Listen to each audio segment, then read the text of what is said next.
ახლა თვალს ადევნებთ გერმანისტების საპროტესტო აქციას, ჩვენ სწორედ ამ კუთხესთან ვიმყოფებით, იმიტომ რომ საპროტესტო აქცია რუსთაველის გამზირზე პარლამენტთან ტრადიციულად გაშლილია, აქ არიან სხვადასხვა პროფესიული წრეების წარმომადგენლები, გერმანისტები კი დაახლოებით 1 საათის წინ დაიძრნენ თბილისის სახელმწიფო უნივერსიტეტის პირველი კორპუსიდან, ისინი მსვლელობით მარშით მოემართებოდნენ სწორედ პარლამენტისკენ და პარლამენტთან, როგორც გითხარით, სულ ცოტა ხნის წინ შეუერთდნენ ტრადიციულ საპროტესტო აქციას. ქართველი გერმანისტები ევროპული მომავლისთვის ხედავთ ბანერებს, აქ არის როგორც გერმანულენოვანი, ასევე ქართულენოვანი ბანერები, აქ არის საქართველოს დროშა, ხედავთ ამას კადრში, ევროკავშირის დროშა, უკრაინის, გერმანიის დროშები, თავისუფლება რეჟიმის პატიმრებს და ჩატარდეს ახალი არჩევნები, ამას სკანდირებენ აქ შეკრებილი ადამიანები. მე ახლა შევეცდები გერმანისტებთან სხვა სფეროს წარმოადგენენ ისინი, მათ გავესაუბრო, ვკითხო მთავარი მოთხოვნების შესახებ.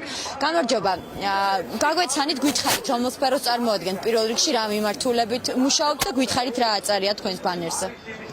მოგესალმებით, ჩემი პირველადი სპეციალობა არის გერმანისტიკა. დღეს ყველა ერთად ვდგავართ საქართველოს ისტორიული არჩევანის ევროპულ ოჯახში ჩვენი წევრობის სადარაჯოზე.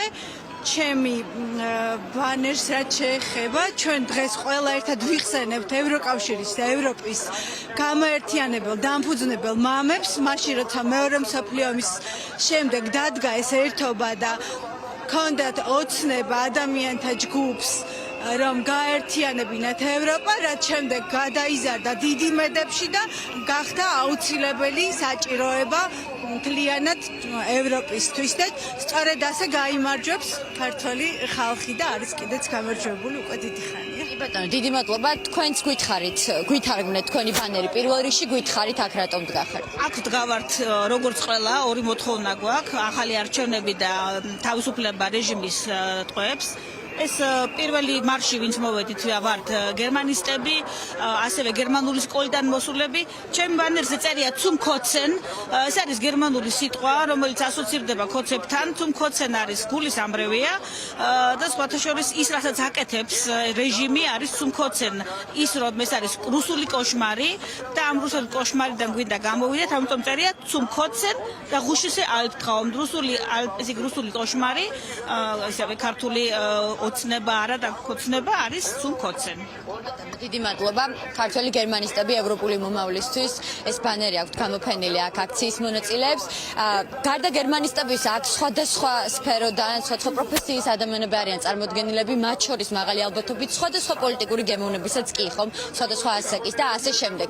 რატომ არის მნიშვნელოვანი პირველ რიგში ეს პროტესტი? დღეს 29 დღეა ხომ ამ პროტესტის იყოს უწყვეტი და გაშლილი, რაც შეიძლება ფართო და რაც შეიძლება მეტი პროფესიული წრე, მეტი განსხვავებული მოქალაქე იყოს, განსხვავებული შეხედულების მქონე მოქალაქე იყოს ჩართული ამაში. თან გაგვეცანით, გითხარით თქვენ რომელ სფეროს წარმოადგენთ? გერმანისტი ვარ, ახლა მუშაობ სახელმწიფო უნივერსიტეტში, ვასწავლი გერმანულს. პროტესტის უწყვეტობას აქვს ძალიან დიდი მნიშვნელობა, ეს აჩვენებს რეჟიმს, რუსულ რეჟიმს, რომ ჩვენ არ დავიღლებით, სანამ არ მივახტევთ ჩვენ საბოლოო მიზანს. გვაქვს ორი კონკრეტული მოთხოვნა, ეს არის რეჟიმის ტყვეების განთავისუფლება და ახალი არჩევნები. რაც ეხება უწყვეტობას და იმას, რომ ამაში ძალიან ბევრი პროფესიის ადამიანია ჩართული, ეს უბრალოდ აჩვენებს იმას, რომ ყველა ადამიანს, ვინც ახლა საქართველოში ცხოვრობს, მიუხედავად მისი პოლიტიკური შეხედულებებისა და პროფესიისა, გვაქვს ერთადერთი ოცნება, რომ საქართველო გახდეს ევროკავშირის წევრი. ეს სიკეთეს მოუტანს ყველა ადამიანს, ვინც საქართველოში ცხოვრობს.